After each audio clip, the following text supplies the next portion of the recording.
Dorothy Arnold was last seen shopping on Fifth Avenue in New York on December 12, 1910. Arnold was a wealthy socialite and had been seen in numerous stores the day she disappeared. She had even crossed paths with a friend and mentioned she was going to walk home through Central Park. However, Arnold never made it home, and her family hired Pinkerton investigators to discreetly look into her disappearance. The Arnolds waited 6 weeks to contact police, and when the story went public on January 25, 1911, the whole country was talking about Dorothy Arnold. There are multiple theories as to what happened to Arnold. Some speculate the 25-year-old took her own life as a result of a failed writing career. However, her family believed she had been abducted and murdered. During the investigation, a man named Edward Glennorris claimed he had been paid to hide a woman's body and that the woman was wearing a signet ring that matched Arnold's. He also claimed that he had been asked to hide the body by a man matching the description of Arnold's boyfriend, George Griscom Jr. However, Griscom was out of the country at the time of Arnold's disappearance, and Glennorris recanted his statement when formally questioned by police. Other theories included Arnold dying during an abortion or being robbed and murdered in Central Park, but no body or clues ever led to an answer.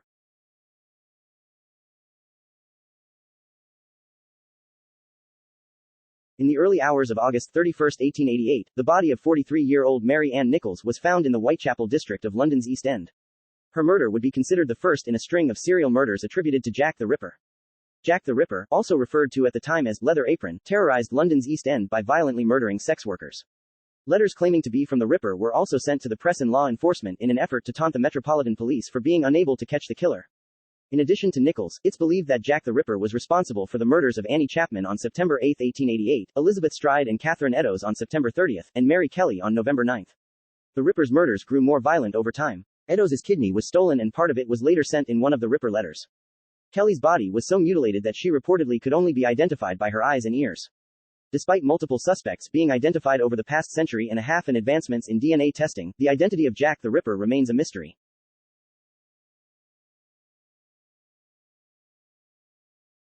During a morning walk on January 15, 1947, in the Leimert Park neighborhood of Los Angeles, local resident Betty Bersinger and her young son came upon the dismembered body of 22-year-old Elizabeth Short. Short's body had been mutilated, washed, and placed in an abandoned lot. Most disturbing was the fact that Short's body had been cut in half, with her lower torso placed several inches from her upper torso.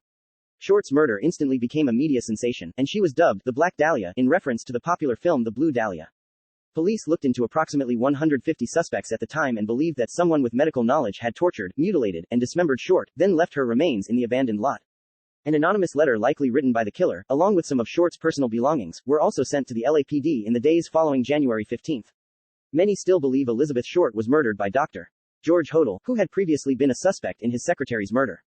Hodel's son, Steve Hodel, went on to become an LAPD detective and later wrote a book about his father being the man who murdered the Black Dahlia.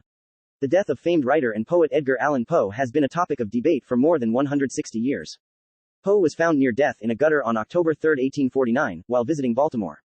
Wearing someone else's clothes and said to be delirious, Poe would later have hallucinations in the hospital before passing away on October 7. Despite being in the hospital for 4 days, Poe was never able to give a clear answer as to what happened to him, although he did mutter the name Reynolds numerous times. Since his untimely death in 1849, there have been multiple theories surrounding Poe's death. Several of these point to his issues with alcohol, including the fact that he could become severely intoxicated after only one glass of wine.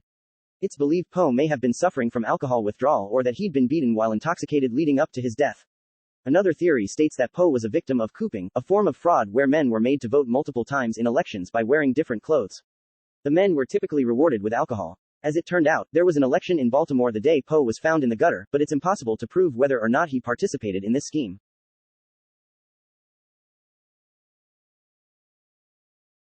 Often considered to be a part of the Wineville chicken coop case murders, the disappearance of Walter Collins at first seemed solved until the alleged killer recanted his statement. Walter Collins was a 9-year-old boy who lived with his mother, Christine Collins, in Los Angeles before he disappeared on March 10, 1928. 5 months later, a boy claiming to be Walter showed up in Illinois.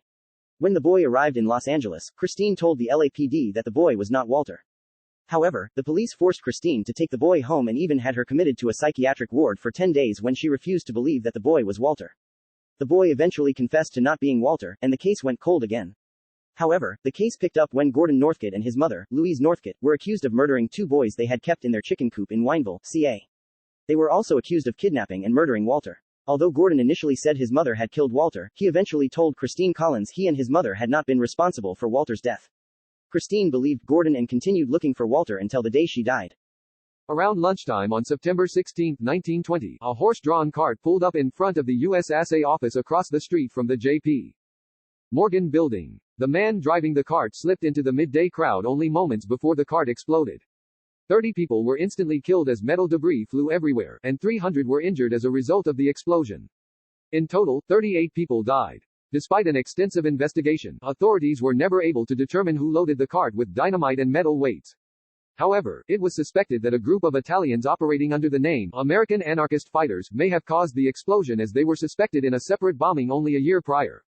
The transatlantic steamer Arctur was passing by the Flannan Isle Lighthouse on December 15, 1900, when the captain and crew noticed that the lighthouse was completely dark. A relief ship was sent out the following day to check on Flannan Isle's three lighthouse keepers, James Ducat, Thomas Marshall, and William MacArthur.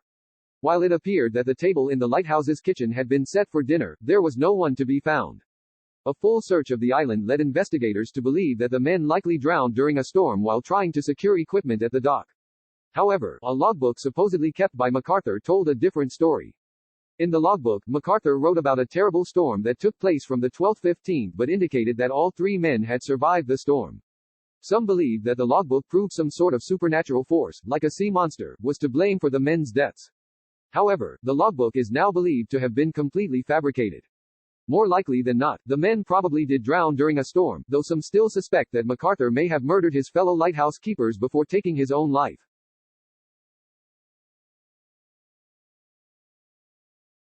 On April 4, 1922, an entire family was found murdered at their remote farm in Hinterkaifeck, Germany. When neighbors investigated the farm, they found Andreas and Casilia Gruber along with their daughter and granddaughter, Victoria and Casilia Gabriel, bludgeoned to death in the barn and stacked on top of each other. Victoria's 2-year-old son, Joseph, and the family's new maid, Maria Baumgartner, were found murdered in their beds. One of the most disturbing facts was that 7-year-old Casilia had likely taken hours to die as she lay beneath her mother and grandparents in the barn. She was found holding fistfuls of her own hair, which she likely tore out while trapped beneath her family. Prior to the murders, the family had mentioned that they'd heard footsteps in their attic and that certain items like Andreas's keys had gone missing. It was also widely known that Andreas and Victoria had spent time in prison for incest and that Joseph may have been both Andreas's son and grandson. Some suspected that Victoria's husband, who was believed to have died at war, murdered the family. Neighbors, including the man who first went to search the property, have been suspected as well.